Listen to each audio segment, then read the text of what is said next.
Captain's log. Stardate 2020. Which isn't an actual stardate, but rather an Earth year, but who gives a damn. Star Trek is in a bit of a predicament. Star Trek Discovery kinda sucked. Star Trek Picard has been a rather mixed bag, and the Kelvin timeline movies are kinda dead, even though Star Trek Beyond was actually pretty good.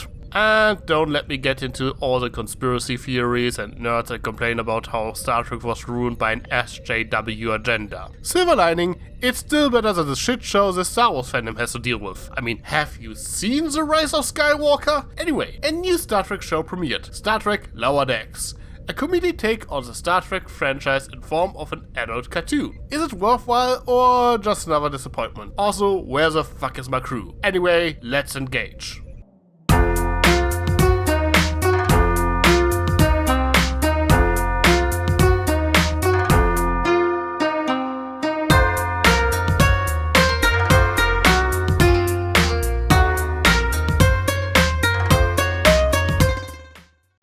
So, Lower Decks is the second animated series based on Star Trek. The first one, simply called Star Trek the Animated Series, was the 70s Filmation cartoon, and while the production values were, well, that of a 70s Filmation cartoon, I have overall a soft spot for it since, for all its intents and purposes, it was just a continuation of the original show. While the animation wasn't exactly great, the show took advantage of the fact that it was animated to portray storylines that would have been nigh impossible to portray in live actions at the time. It is obviously a product of its time, but I do consider it a pretty good show, even if it gets really weird sometimes. But again, this is also part of the reason I like it. And at the end of the day, it does feel like a Star Trek show. I'm not sure if I can say the same about Lower Decks. Whereas the animated series was a sincere continuation of the Star Trek mythos, Lower Decks is more a form of self-parody, which isn't inherently a bad thing, mind you. I'm not opposed to the idea of a comedic spin on the Star Trek franchise, especially since the newer entries tend to take themselves a bit too seriously, forgetting that Star Trek was never above cracking a few jokes once in a while, but parody isn't as easy as some people think.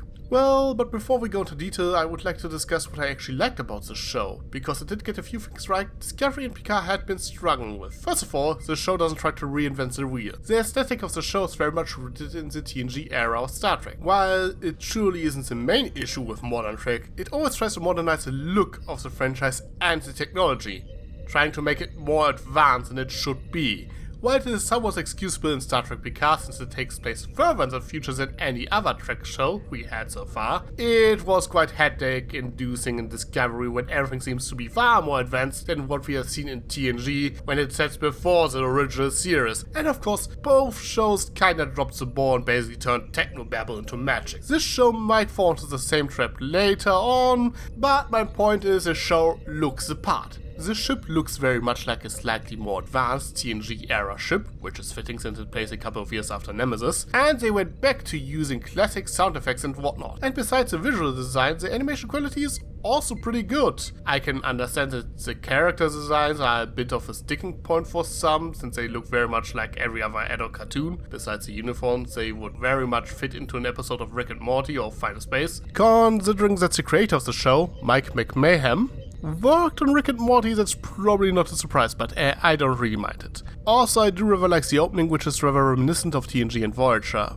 only with a bit of a comedic spin, I suppose. Another thing the show got right is that it doesn't just focus on one character. A major sticking point about Discovery is that it is basically the Michael Burnham show. The entire galaxy suddenly revolves around Spock's never before mentioned sister. Star Trek was never really about one singular character. Well, okay, I suppose you could make it the point that the focus of the original show was more often than not on Kirk, but it is usually balanced out by its interactions with Spock and Bones, but I digress. As the show focuses on an actual group of characters consisting of 4 ensigns, but also show what is going on with the senior staff, it at least structurally feels more like a TNG era show. And I like that. And I guess now it's the time I have to talk about the actual episode. Well, let's take a look at the first scene. It starts with Ensing Brent Boimler recording a pretend captain's log only to be interrupted by a drunk Ensing Beckett Mariner. Romulan whiskey is against regulation. Yeah, cause it's awesome. Oh man, they got all sorts of great stuff. Oh, come on, check this out. Be careful with that. Pretty sweet, right? Yeah, it's a Klingon bat. Bat. I don't know. I'm not a scientist. It doesn't matter. Shut up. I got it from an old guy with an eye patch. Come spar with me. Come on. Oh, we could be Klingons. We could have crimped hair, and wrinkled foreheads. War. I love honor. I demand honor. So, what exactly was supposed to be funny about this? That's the very first scene, and Beckett Mariner just doesn't seem to be a character that could function as a Starfleet officer. I can buy the being drunk on Romulan whiskey part because it's been a running gag at Star Trek that everyone seemingly has a stash of Romulan beverages even though it's illegal. But when she attacks Boimler with a bufflet and cuts into his leg in a rather graphic way, it just seems stupid. At least I don't think it's funny. But it basically tells you a lot about the show from the get-go. A common misconception is that Star Trek characters are rather stuck up and formal all the time, and this scene wants to show that Mariner isn't like that at all. She is a drunk party girl who swings a batlet around for fun, and the depiction of an injury like that in the very first scene of the show also shows, look, this isn't a show for kids, it gets violent! It feels more like a scream for attention to show that this Star Trek show is different and it isn't graphic enough to cross the line like many jokes in Rick and Morty do. It is just graphic enough to make apparent that this isn't a kid show or family friendly like how many other people view classic Star Trek. Anyway, the show takes place on the USS Cerritos and follows the aforementioned Ensign Boimler and Mariner. The rest of the main cast consists of Ensign Dwana Tendi, a new recruit from Orion, and Ensign Sam Rutherford, an engineer with cybernetic implants, and they are apparently Vulcan and occasionally suppress his emotions. Why would they do that? The control of emotions is a philosophy in Vulcan culture, and they are raised to detach themselves from them. They don't use the aid of technology to achieve that. And even if, why the hell would they use this kind of technology on a human? Hey, nice to meet you. Welcome to the crew. Wait, don't you have a date with Ensign Barnes tonight? Sure do. She's crazy hot. Are you nervous? Trying to be, but this thing keeps tamping it down. Yikes! Okay, you got it. Uh-oh, I'm nervous. What if I say something stupid? What if she doesn't like the way that I look? Oh, I can only look one way. I can't change it by tonight. Better? Yeah, thanks. What if she hates my jokes? I don't know any jokes. Oh, I'm gonna puke. Again, as far as I'm concerned, not very funny. Anyway, the USS Cerritos is specialized in what they call on the show as second contact, and the episode is downplaying its importance as basically just doing the paperwork after first contact, ignoring the fact that it is basically just a diplomatic mission to improve relations with the race they made first contact with, which isn't any different from most stuff we see in Star Trek. First contacts aren't exactly that common of an occurrence for a ship. Not counting Janeway, who made first contact with some species almost every episode by virtue of being stranded in a completely unexplored part of the galaxy, Picard only did like 27 first contacts and most of them happened off-screen. The Enterprise was a vessel of exploration, but diplomatic missions with species that already were in contact with the Federation were rather common, so really the Cerritos isn't really less important only because it doesn't get to do first contacts. I get the joke, they get assigned the supposedly least important diplomatic missions, but frankly it's just standard routine missions even someone like Picard or Kirk have to deal with. The premise of the show is kinda faulty in that sense that the Enterprise didn't always get top priority missions either. Sure, they did get those as well, but most episodes simply deal with a routine mission gone wrong or that they encounter something unforeseen. And guess what? This is what probably will happen in this show as well, because if the show was really about the least important and boring ship in Starfleet that never gets to go on interesting missions, they couldn't have crazy adventures. If you want an example of why the show isn't as different from TNG or TOS as it pretends to be, we just have to compare this episode with episodes from the aforementioned shows. One of the plot threads of this episode is that Commander Jack Ramson, the first officer of the Cerritos, accidentally gets infected by what is called a rage virus. It essentially turns him and everyone else who gets infected into zombies. Though, as the name implies, it does more put them into a state of constant rage where they attack everyone, well, and spit black goo. The premise is actually somewhat similar to the TOS episode The Naked Time and the TNG episode The Naked Now. In the naked time, the Enterprise crew gets infected by an inhibiting, stripping contagion, which causes everyone to act crazy, and in the naked now, the crew of the Enterprise D gets infected by an illness that basically makes everyone behave like they were drunk. Also, where they save the day. The premise of these 3 episodes is therefore more or less the same. The crew goes on what is supposed to be a normal mission and ends up being infected by a mysterious disease which causes everyone to act crazy. Also, for the matter, both the Naked Time and the Naked Now were some of the less serious Star Trek episodes. From you, Data, you are fully functional, aren't you? Of course, but How fully? in every way, of course. I am programmed in multiple techniques. A broad variety of pleasuring. Oh, you jewel, that's exactly what I hoped.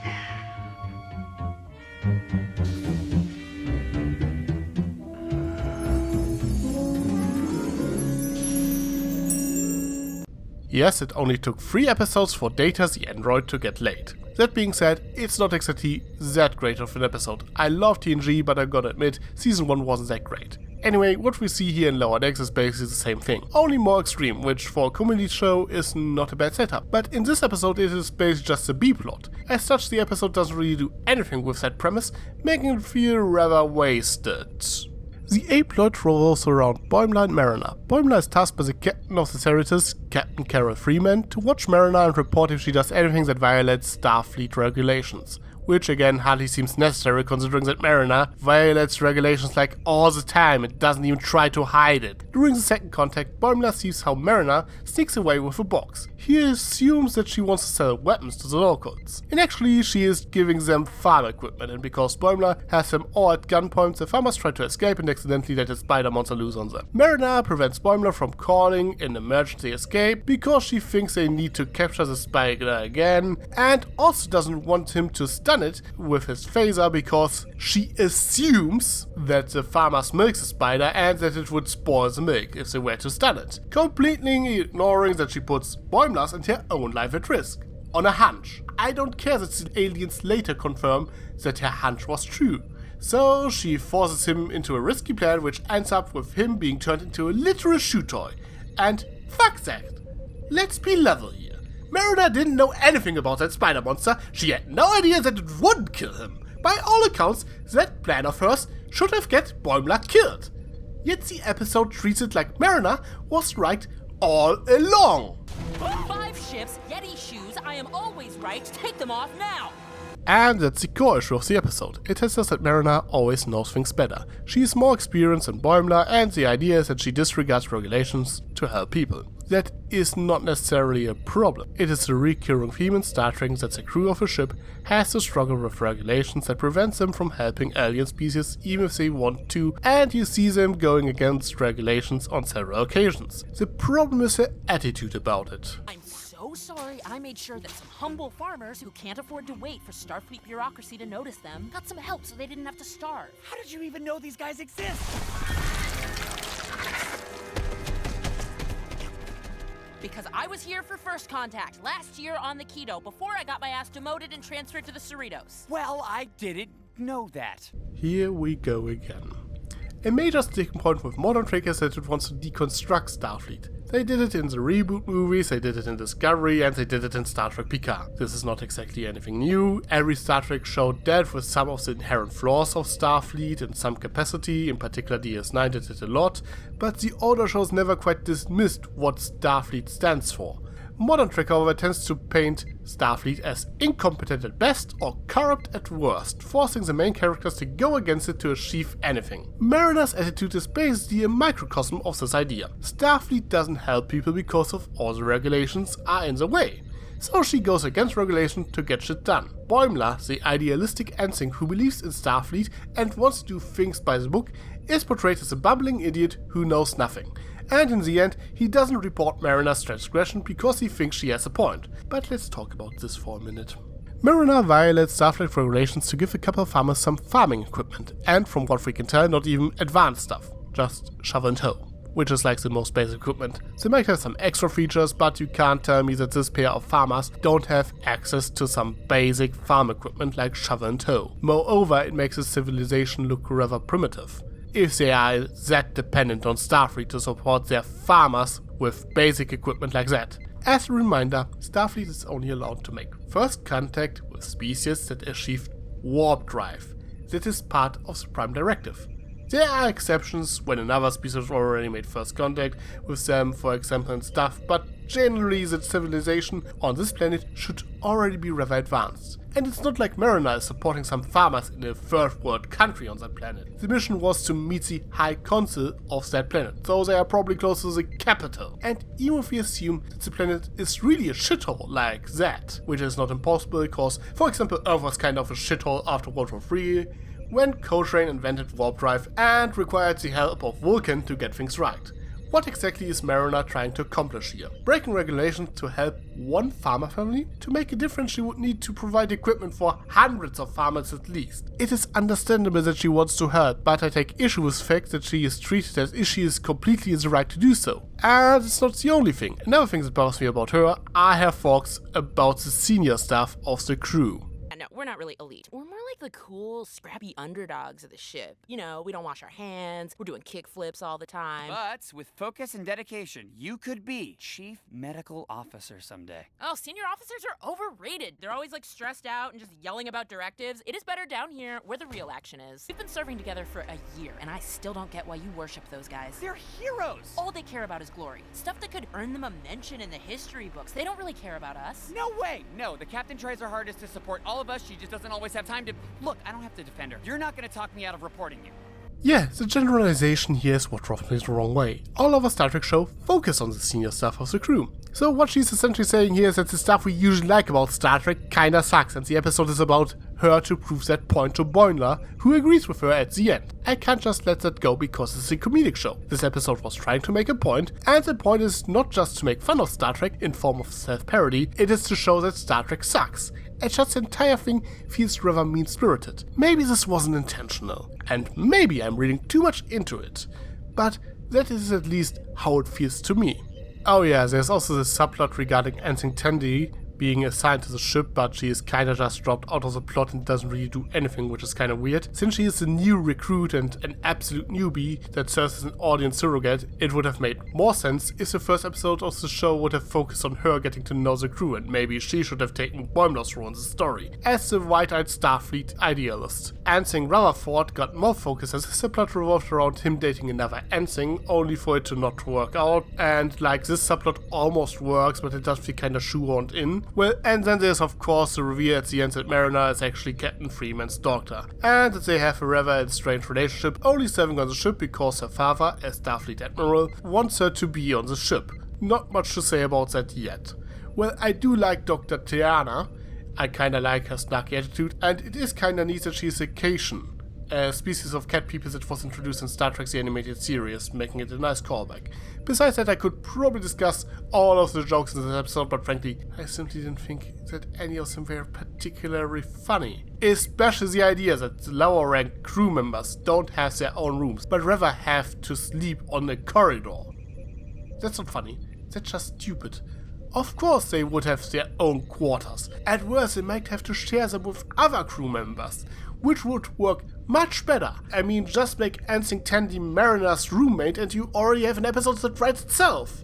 Not giving the characters a private space to interact is more limiting than anything else. It takes away story potential for the sake of a cheap joke.